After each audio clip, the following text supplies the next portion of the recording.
Hey friends, my name is Jake. Welcome to Canadian Cutting Edge, and we've got a full-size folder from TwoSun Knives today. It's only available in this red and black G10 D2 steel Wong design. It's a little funky, it's a little bit weird. Is it good? Well, you're gonna have to watch the whole video to find out about that. We've got thumb studs and we've got a front flipper, so you can deploy it those two ways. If you're interested in a knife like this, watch this review. My whole goal, I've got all the time in the world. Those of you who know me know that I'm unemployed due to disability. I've got a chronic pain issues, I got mobility issues and stuff. So I make these videos in depth because I'm going to try to answer all of your questions, because I know what it's like to be broke, and you don't want to spend money on a knife only to find out once you've got it, it's not what you want. So I'm going to try to answer all of your questions about this knife that I can. By the way, its price, if you shop at White Mountain Knives and use coupon code CCE, it's under 40 bucks US to get this thing. Are you interested? Stick around. We're going to do the full review of the TS386. Let's begin with a size comparison. I usually do the Ontario Rat 1. If we line up the pivot pins, we've got very much the same size overall. We've got a fair bit more blade on this guy, but overall it's pretty much the same size. It's a little bit thicker than the Rat 1, not by an awful lot, and it's weird. The Rat 1, it's got a forward choil kind of thing and stuff, but it's pretty standard stuff. This thing is a little bit weird. What do we have? The flats are a stonewash on this D2 steel. We've got a thumb rest area here with some jimping on it. It's not too aggressive of a jimping. There's like 5 lines milled into it. I wish it was a little bit more aggressive, but then it drops down and the steel is well over 1/8 of an inch thick, so it is comfortable. If you get your thumb back up there, you can do that and push down. You might want to move your index finger up over that bulge when you do it. It worked okay for me when I wanted to do the hard cutting. Not great, but okay. Then we've got a fairly narrow blade this way, but with the thickness, this is a strong blade. The full thickness goes right up to there. But then if you can see this slight chamfer on the spine of the blade, that ends there. So really, it's just in that last, just over 1/2 of an inch where it really tapers down to a fine little tip. It's strong for piercing, but it's not the smartest knife for piercing because you don't really have a guard. If you pierced into something and came to a sudden abrupt stop, your hand may go over that cutting edge, and that's never fun for anyone. You've got a tiny bit of a stop right there that you could either put your thumb behind and use that, but that's not the most secure thing. Other than that, this is all softly rounded. So it's not the best knife for piercing. It's fairly thin behind the edge. We've got a belly here and a very slight recurve, and it's sharpened quite well. So cutting-wise, it cuts and slices very, very well. This tiny little recurve, if you've got sharpening stones like a guided sharpening system, you've got big flat area to clamp onto, either up here and here, like if you want to clamp it with 2 clamps without taking it apart, that works just fine. And then your inch wide stone, 2.5 centimeter wide stone roughly, it can sharpen a slight recurve like this with no problem at all. Just don't spend all of your time going straight up and down. Sharpen on an angle like this, sliding your stone up and across as you do it, and you can easily sharpen that very slight recurve. So there you go. So the tip is quite strong, but you might break off the tiniest bit of the end if you try to do prying with it. Other than that, this thing's plenty strong enough for doing, prying if you get it all the way underneath there and the pressure is on the side of the blade up here.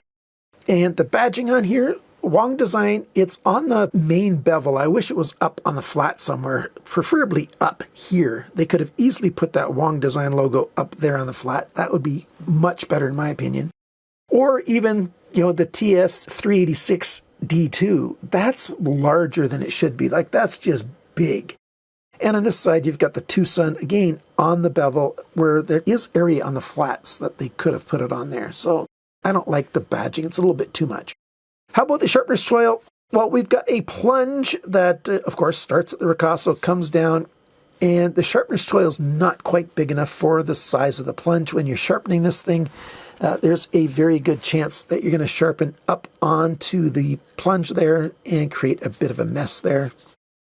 I think they could have done a whole lot better just by making that sharpener's tool a 1/16 of an inch bigger. You want to talk about the thumb stud? Okay, I'll talk about the thumb stud and the deployment. We've got a front flipper. It sticks out quite a ways. I'm not a big fan of front flippers. I just don't like that I have to reach around and do that. It's not easy enough to pull over the top, so that doesn't really work. Of course, it works well because the detent's good on this thing, and that's fine. The thumb stud, though, on the left side, you don't have a lot of room, not a lot of access on that thing, but there's enough. So you can deploy the blade with your left hand. And on the right side, it's even easier because you've got even more room in there to get behind that piece of G10. I wish they would have at least dyed that G10 black, because that thing's pretty ugly, isn't it? I just think it's ugly. It doesn't make sense to me. It looks like, it's a brighter red than the red that's in here. I know the black influences it. It turns it into a more of a burgundy kind of red. That should have been in black, in my opinion. Better yet, it shouldn't have been there in the first place. If they wanted a thumb stud, then, I like that it's a T8 and stuff, and it can come apart, and you can take that out, but I would prefer just a round thumb stud there. Now, if you want to grind down some of that G10, knock off that lobe, knock off this lobe back here and make it round, you could do it, and it would still be functional. You just have to be really careful that you don't grind off too much so that the G10 becomes weak. So you could do that. The other problem with that is, if you're cutting through things, stuff's going to come up and hit that, and then it's not going to cut through very well. So you've got 3/4 of the blade that's unobstructed, but you do have a little over 1/2 of an inch that's obstructed by this thing, so not that great. Maybe now's the good time to show you that portion of the video with that taken off. So watch this. Okay, it's not too hard to take that out since it's T8. I didn't have to use 2 screwdrivers, I just used 1. Now, I have done some testing. I've got a couple other thumb studs left over from other knives, knives that I've scrapped for whatever reason. And, they can fit in there. The hole's a little bit big, but there's one that fits snugly. And all I would have to do to put it in there permanently is shorten the threads on here. The threads are a little bit too long, so I can't snug it up all the way. But I'm thinking about seriously doing that, shortening up the threads a little bit so I can snug that up. And then I can have that thumb stud in there and deploy that. You still have it over some of that edge, but it's much less. And, that works just fine. You can use the under flick if you want to. And I'm probably going to do that. If I keep this knife, I'm definitely going to do that. So, that's one option on this thing. Another option is you can just use it like this and, deploy the blade that way. So I'm just pushing on the edge of that hole. Another thing that you could do if you've got a Dremel or something is bring it in there and grind out that steel. Just be careful not to overheat the steel on the blade. Lockup. Well, the detent, like I'm saying, is dialed in quite well on this thing. You can just see it sucks it in, holds it there. It doesn't come out easily with a very hard shake. Doesn't want to come out, so that's good. Blade alignment, not perfect, but it's pretty close to right down the middle. And lockup, it's a tiny bit later than I prefer on a brand new knife. The lock release, you don't have much of a cutaway here, but you can access that jimping that's on the side here. So we've got liners here that have some kind of titanium coating on it. At least I think it's a titanium coating. And that jimping on there. It's easy enough to get your thumb in there to disengage it. But sometimes my thumb just slides past because, there's not quite enough of a cutaway right here. So I wish there was a little more of a cutaway than there is. But that only happens every once in a while. And then only on my left hand. With my right hand, I'm much more sure. Sorry, that only happens with my right hand. With my left hand, it's much more sure when I try to disengage that lock. So it's quite comfortable on the left hand. except for not enough room to get your thumb behind there. So there's issues going on in there. The balance point on this thing is right there.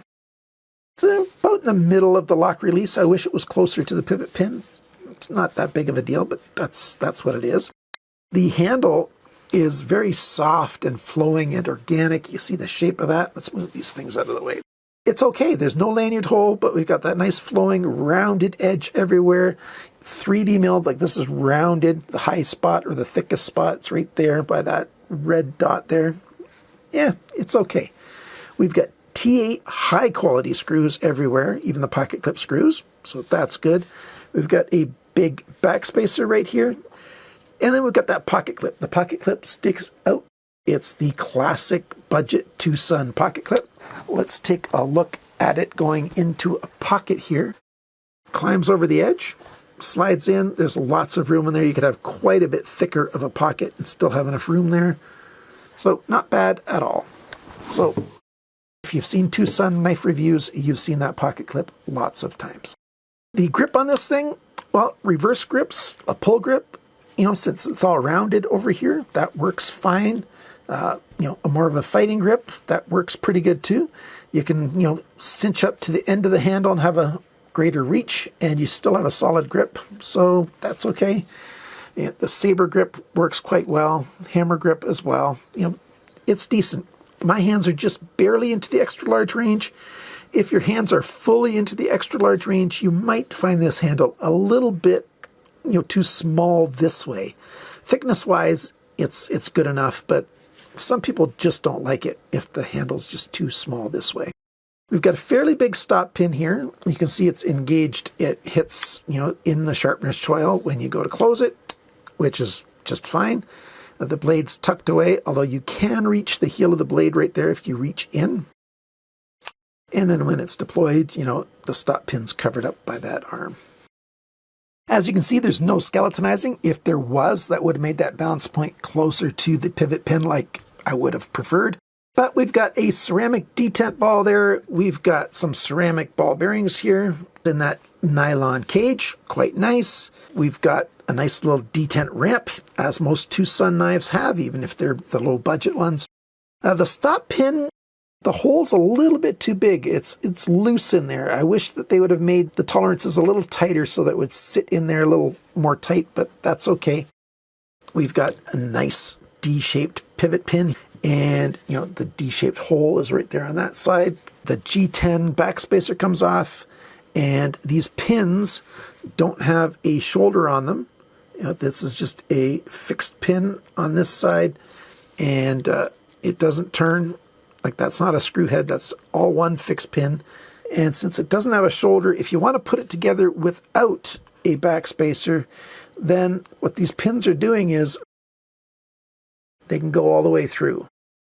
There's nothing to stop it from, squishing all the way in. It's just that the screw head will stop it from going open further. So you really do need the backspacer.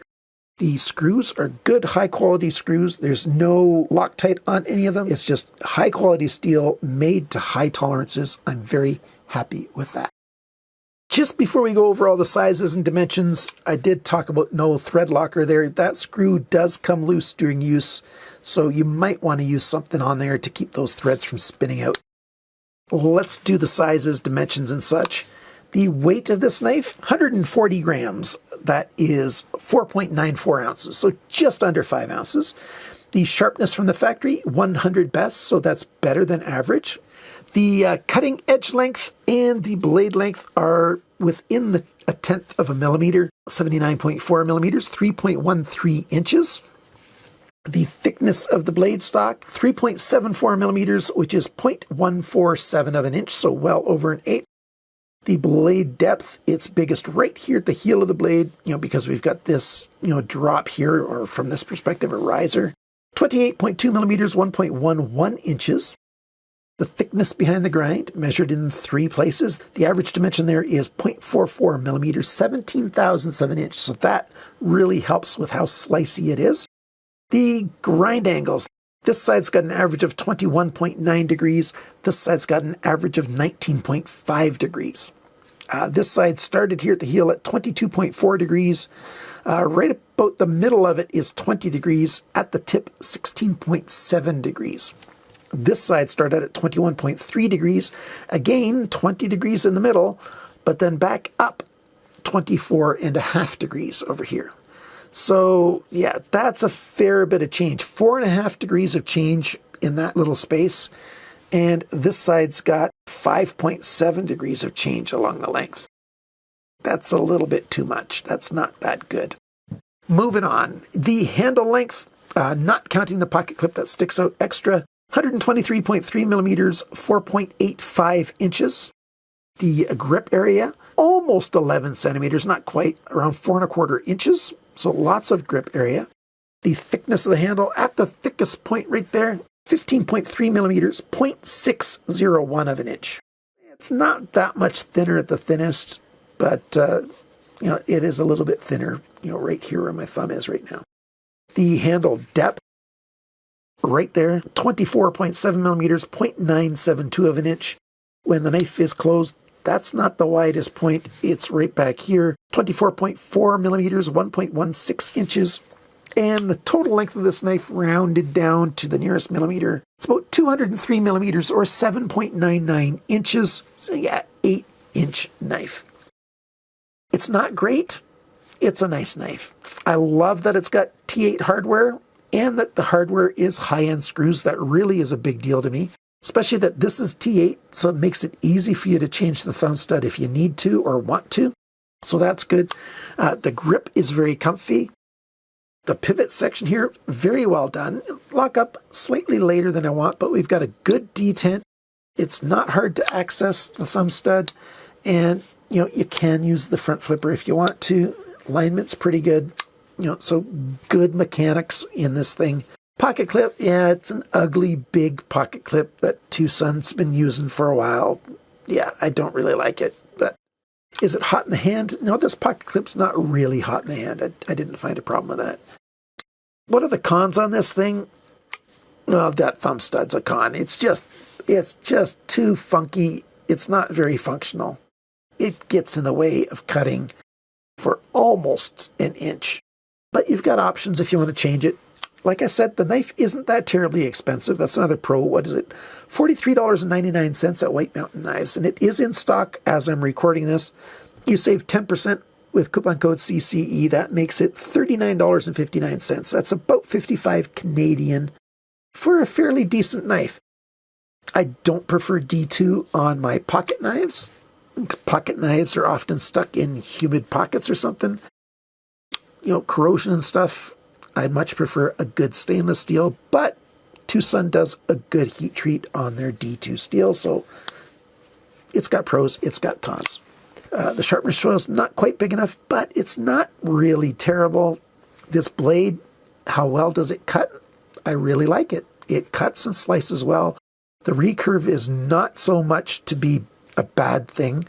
I know recurves are scary for a lot of people, but I think you could sharpen this thing without any difficulty. And I've done recurves much deeper than this with standard inch-wide stones. It's easy enough to do. If you're doing whetstone sharpening, you need a bit of a skill set for that. The only other thing is, if you're one of those guys that really wants a lanyard, yeah, you could probably tie it off on the pocket clip, but there's no lanyard pin, there's no lanyard hole. You're just stuck with it the way that is. So that is the TS386. If you want to get one, White Mountain Knives is the place to go. I think you can also get it on AliExpress. I'll take a look and see if they've got it there. Thank you to my supporters. I really appreciate your ongoing support. Either you're doing the monthly support through Patreon or YouTube memberships, or if you want to give a one-time donation, the Buy Me a Coffee option is always there. Details down below in the video description. You click on that link that says Show More, or in the comments, I'll have those details as well. What does that look like? Is that supposed to look like a stretched out woodpecker? There's the eye. I don't know. I don't know what it's supposed to look like. As a tool, it's pretty good, but it's a bit weird. Thanks for watching. Thanks for liking, sharing, commenting, and subscribing. And remember, always cut towards your chum, not your thumb.